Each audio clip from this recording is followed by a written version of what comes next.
on the dresser in our room. And I'm going live.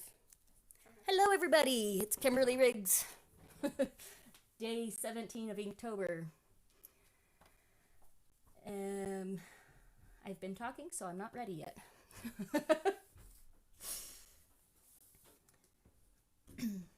So while I get things up and running here, my verse for today's video is from John.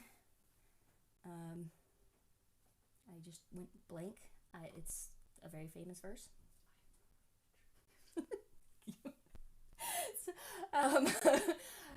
I know what verse it is. It is the reference that was giving me problems. John 14:6. So Jesus is, or I am the way, the truth, and the life. No one comes to the Father but through me. And so I'm going with a path to go with that idea. And I've got friends joining me today. Not yet. I'm going to make them say hi at the end of my live stream, but we're going to go ahead and get started. So if you hear noises that you don't usually hear,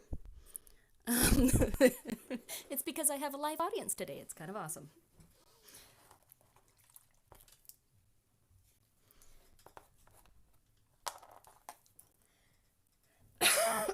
Excuse me. All right, and I'm gonna, because I'm terrible at following my own advice, I'm gonna start at the bottom. I tend to like starting with my main focus rather than following the right rules, which, as you know, usually ends up in my hand smudging my drawing. So, do as I say, not as I do.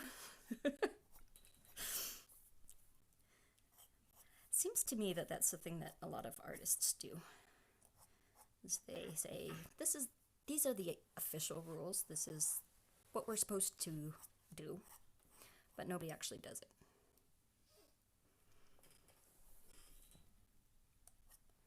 But they also say that you have to learn the rules before you know how to break them, so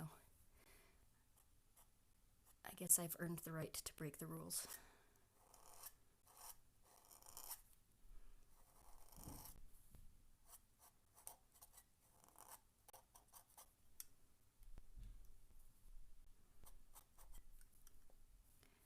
Okay. And don't forget, feel free to say hi in the chat, or if you have any questions, comments, concerns, I guess. Oh, look, there's a cat.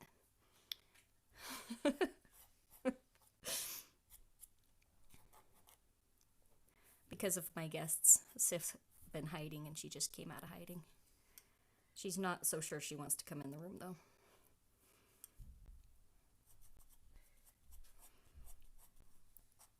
Alright, I've got my little tree. And I chose this one as my reference photo because I just thought it was a super cool pathway. I like all of the zigzags in it. And of course it's filled with trees, and you all know that that's my favorite thing to draw.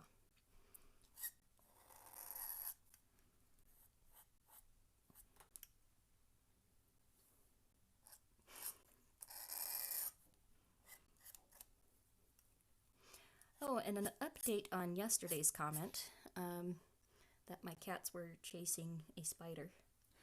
I don't think they actually followed through with killing it, and I don't know what happened to it, so.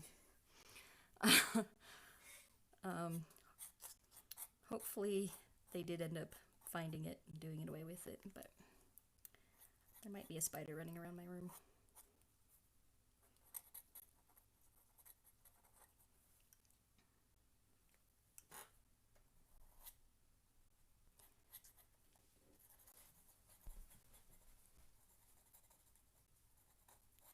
I think that's actually part of the problem about having two cats, is then they compete over the same prey, and then neither of them kill it.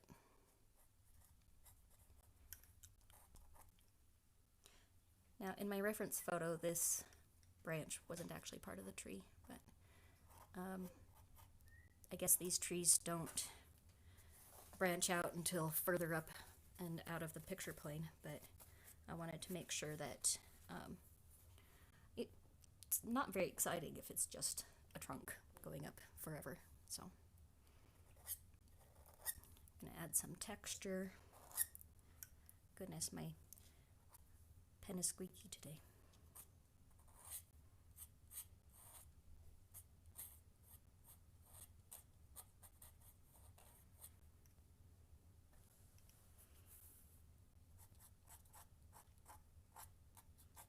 Okay, I'm gonna come back to that tree in a little bit. I'm gonna work on sketching in the rest of my trees, and then I'll flesh them out.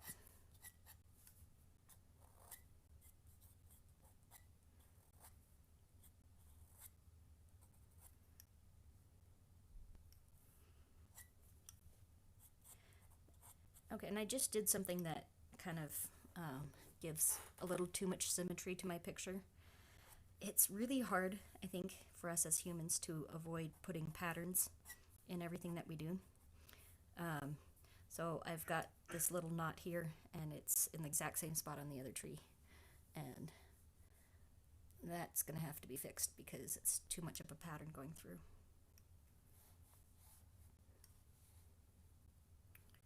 Let's see. I'm not sure what this tree back here is doing.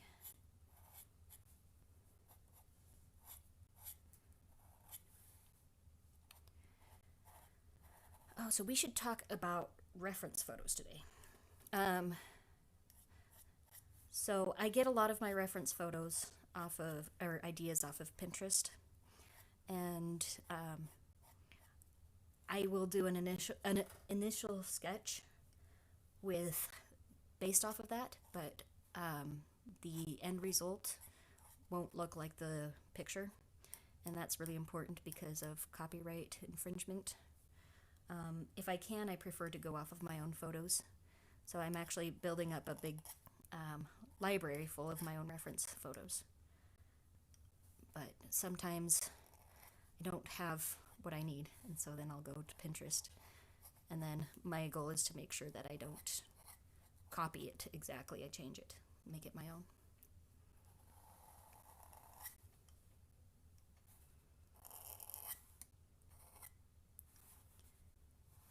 You know, I don't usually have a live audience.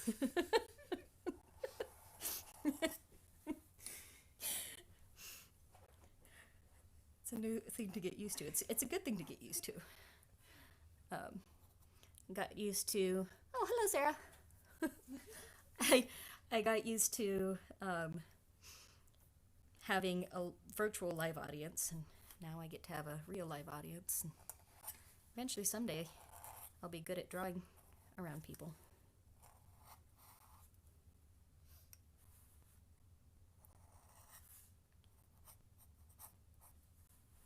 Do one more tree.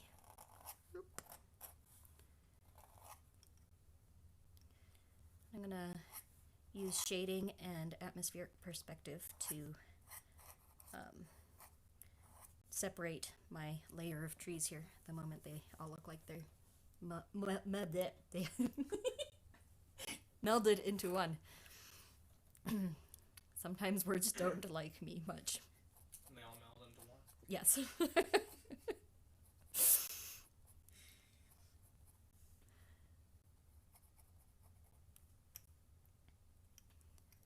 Okay. It's fun because I can watch myself draw.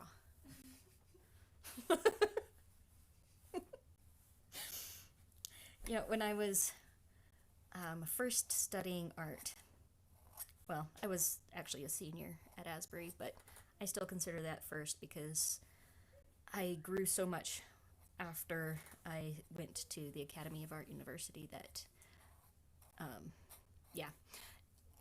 So anyway, it was my senior year, and we went up to Washington, D.C. on a field trip to visit museums and stuff like that. And on our way back down, we stopped at what's called the Torpedo Factory. I think it's in Virginia, but I don't really remember where it is. And it's this huge torpedo factory that got turned into a artist colony sort of thing. And there are all of these art studios and these artists with big, huge windows at their backs so that everybody who comes in can watch them draw or paint. And I remember thinking that it was a cool idea, but there's no way I could have people just sort of hovering over my shoulder watching me.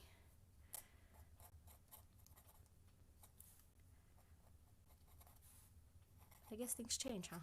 Confidence helps too.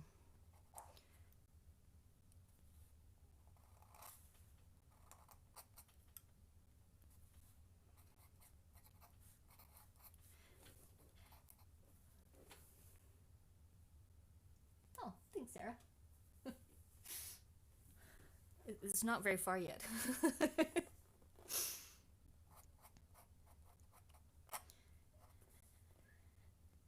Now, if you've watched my other Inktober videos, you've heard me talk about atmospheric perspective, but I'm going to explain it again just for those who are maybe just now tuning in. And atmospheric perspective is the idea that as things get further from the viewer, they're going to they're going to get lighter. It's the idea that the atmosphere is actually between you and those objects, and so it's causing a visual disturbance, and that's how you know, or your brain knows, that they're farther away. So in art, that includes fewer details as you get further back. It includes lighter details, and yeah.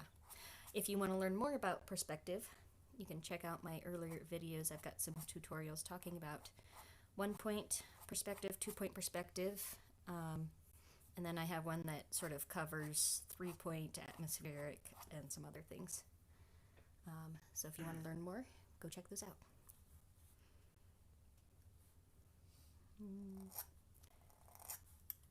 Okay, this tree in the front might meld with the tree in the back. I'm kind of getting that feeling. But that's where the wonderful thing called artistic license comes in. You can change it. That's what I'm going to do.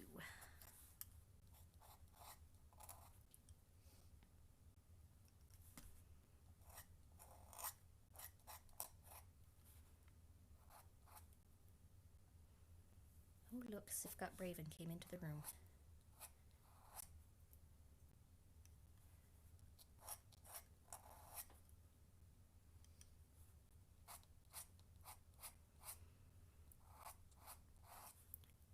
And I'm going to use this little moment of silence to plug some of the other things that I'm doing. So I have an Instagram page. If you do not follow me, it's KRiggsArt, just like my YouTube channel.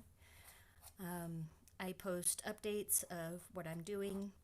I'll do pictures of what I'm working on, in-process stuff, and of course my cats make regular appearances. I also have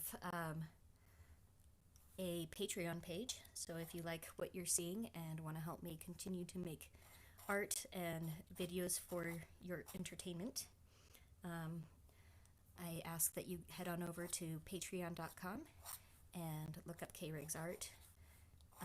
There are many different tiers, and you can go as low as $1 a month and still get some awesome rewards. So if you want to see more of this content, I would love it if you could go over there and help make that possible. And my first 50 patrons, no matter what tier they're on, are going to get a special and exclusive swag bag, so don't miss out. Okay, enough plugging my stuff. I have a massive tree that has sort of melded into the other tree.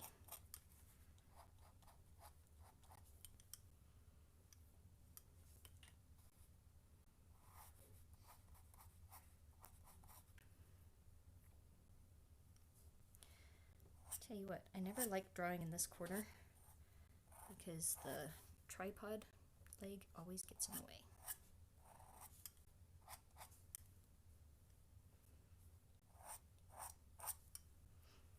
Actually, a couple days ago on my live stream for, I don't remember which day, but one of my Inktober live streams, it appears my pen gets a life of its own and it sort of jumps across the page.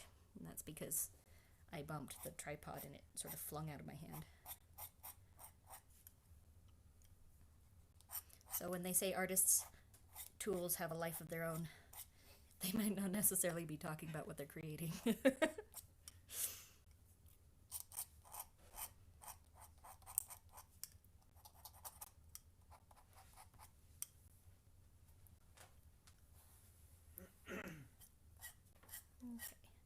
I'm going to round out the tree bit here. So my front tree is a little more abstracted. I'm going to try and make my other trees look a little bit more on the realistic side. And I might do sort of minimalistic so that they stay separated from each other. Otherwise we might get just one massive wall going back.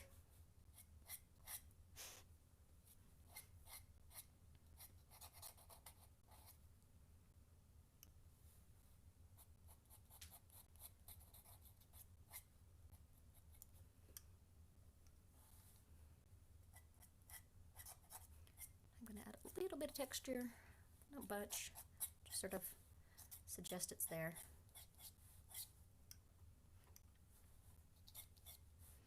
Very few trees are actually smooth.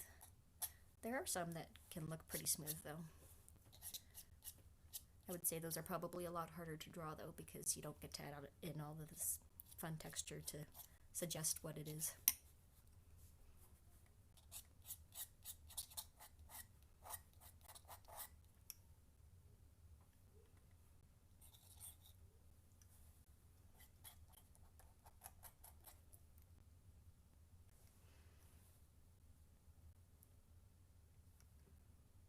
You know what, I'm going to make this a skinnier tree. There's that artistic license I was talking about. I don't want to do all massive trees going back. It gets boring after a while.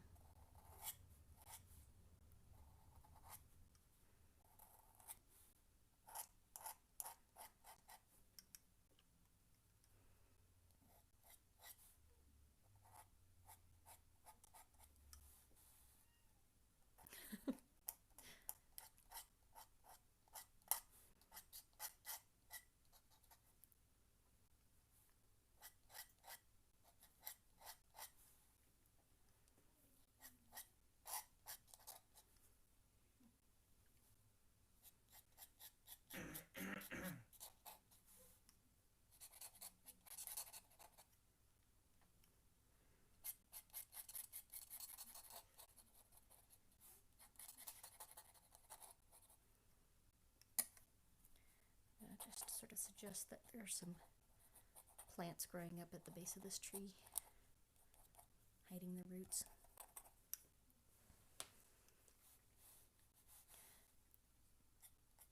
I'm going to give it more of a rounded lighting, so maybe it's a diffuse lighting and so you don't really know which direction the sun's coming from.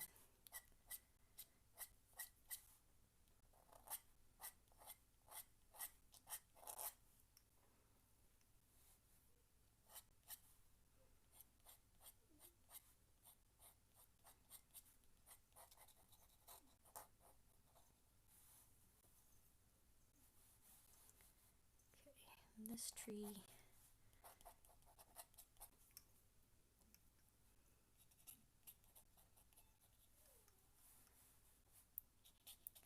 make it kind of wider. There we go.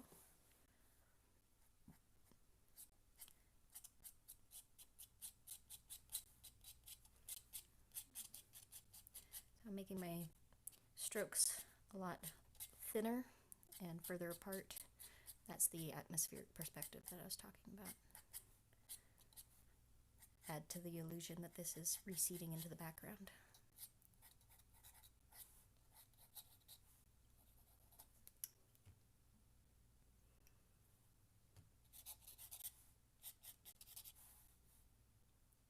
I forgot the branches on this tree.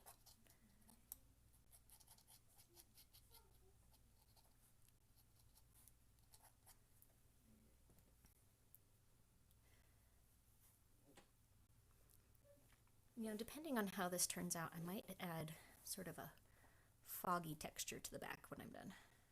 That'd be kind of cool if I can make it work.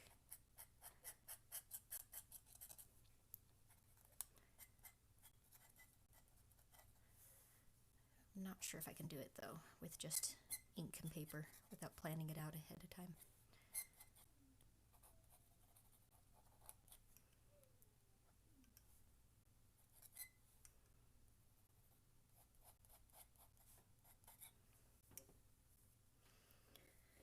I'm going to come back to those trees in a minute.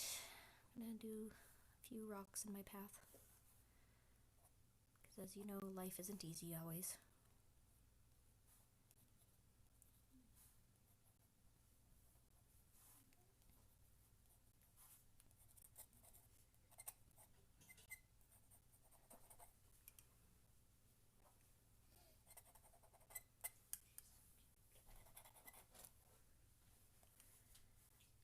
See, I'm sticking my hand in my ink.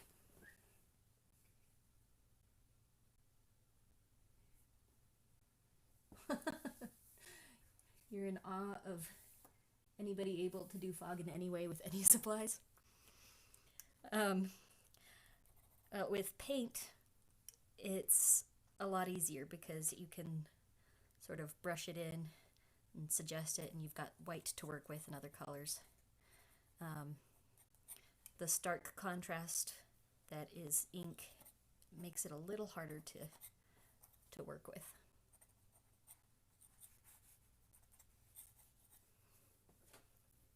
Okay, got sort of a messy looking path there.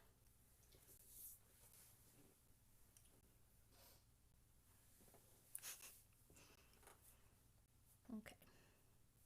Well, I did the path before I did the trees on the left because the trees on the right are still wet. And this is why you don't break the rules.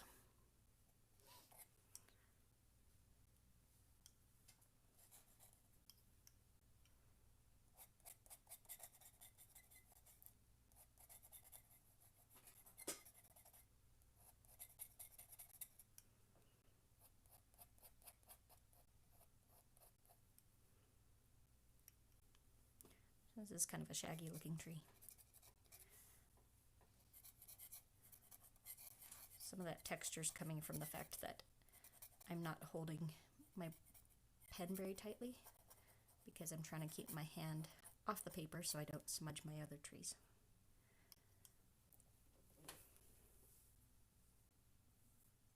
You're pretty skilled with a fog machine. I've never tried using a fog machine. That sounds like fun.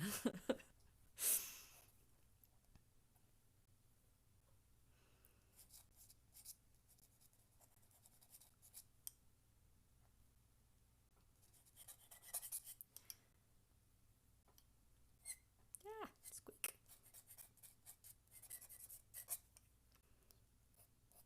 So in books they'll talk about the scritch of a pen. And I like it when it goes scritch, but I don't like it when it squeaks, and sometimes it squeaks.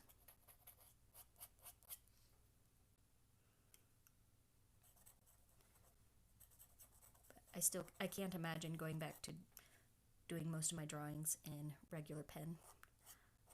I love my Quill pen.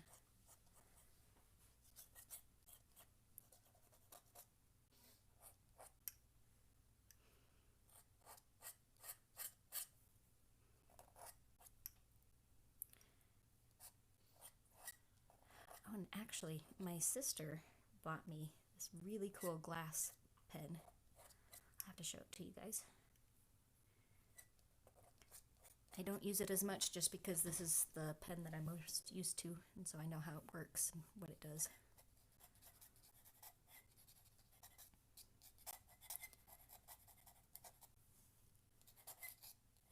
Okay, remember I mentioned the pattern emerging between these two trees, so I'm gonna extend that crack in the tree.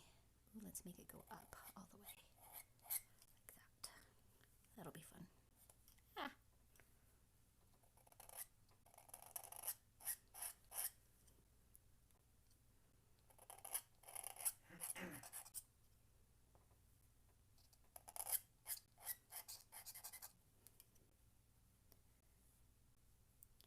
gives it a cool look. I like that.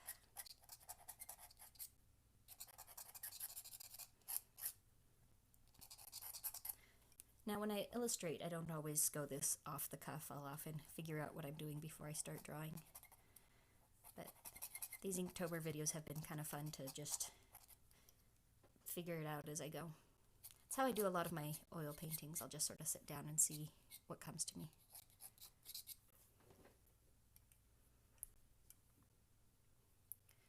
Maybe I'll make that divide go that way a little bit. Yeah, something like that. We'll see. Okay, now my other front tree.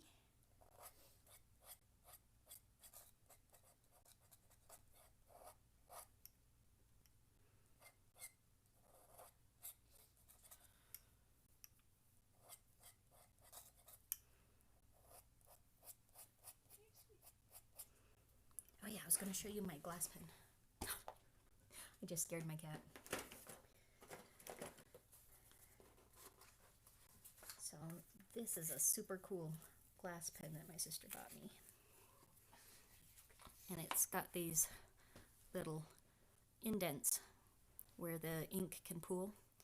And it has a very different feel. It moves smoother than the metal pen. It just takes a little bit more getting used to because it just acts differently. It's like, I don't know if you guys have favorite pens or pencils, and then you try and use a different pen or pencil, and it's just different. Is that a thing other places? Working as a receptionist, receptionists get very particular about what pen they use. A lot of my coworkers, you know, they'll have their pens and they'll even bring them from home. And, you know, they're pens, they're easy to lose. And if they lose their pen, they go around the office trying to find out who stole their pen. Don't know if that happens in other professions or not. Probably.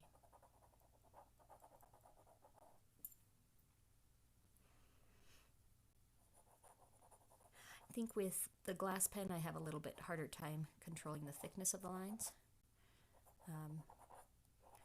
And so I end up with more of a scratchy look. And since I did the whole drawing with my other pen, I'm going to switch back. But yeah, so that's my awesome glass pen.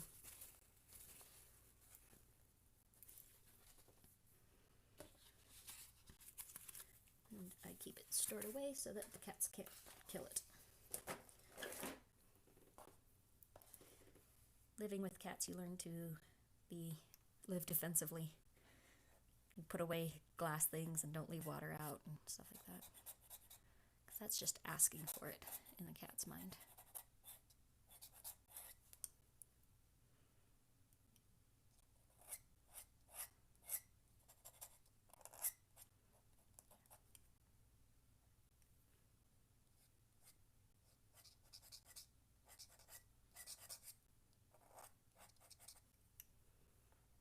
Ooh, I've got another comment.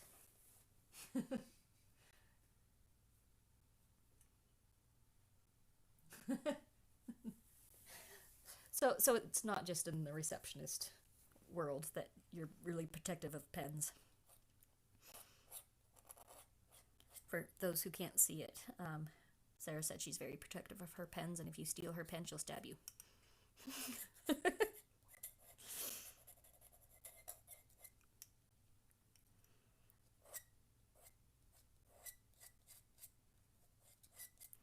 I'm leaving this little bit of white, the rim lighting on this tree, to keep the separation.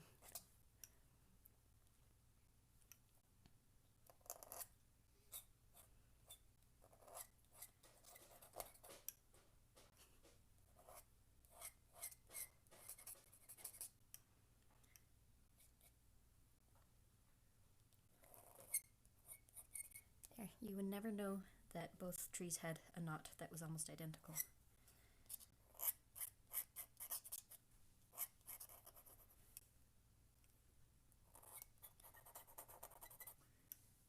And we're almost there, and I'm still trying to decide if I'm going to try and do fog. I don't know. I might darken down the background, though. If it looks like fog, we can call it fog, and if it doesn't, it can be whatever.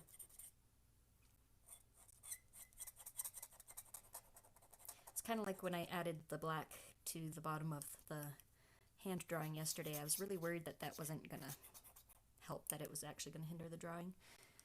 And it actually turned out, but sometimes you just never know. It's a gamble.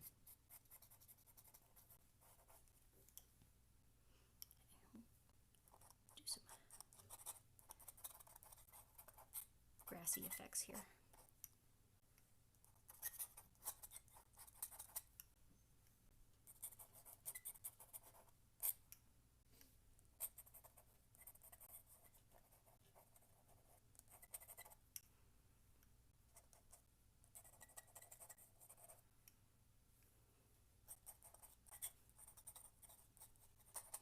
It's cool what your brain invents, and that we can see these little squiggles and we see grass, and then you look closer and they're just squiggles, and that's all your brain playing tricks on you. So really, what artists are magicians. We play with your mind and make you believe things are happening that aren't actually happening.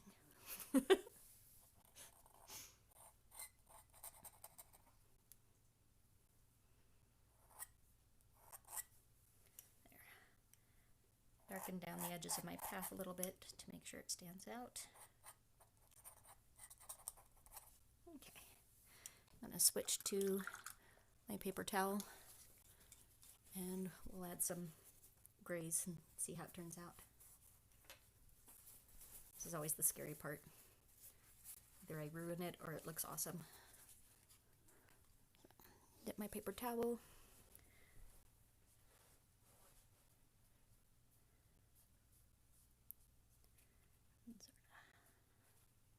Sketch in some shading in the back here.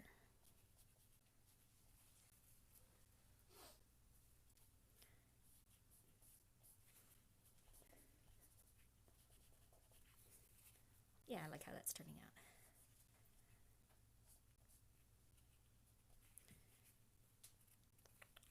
I'm even gonna darken it down in the front a little bit here.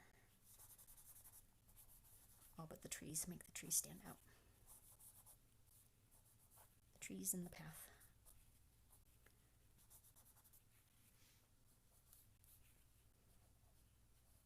So this technique doesn't work as well once your ink has dried all over your paper, because as long as it's still a little bit wet, all you need is water, and then you can play with the extra amount of ink that's on your paper. And yeah, I think I'm happy with that. I did it under an hour. Yay!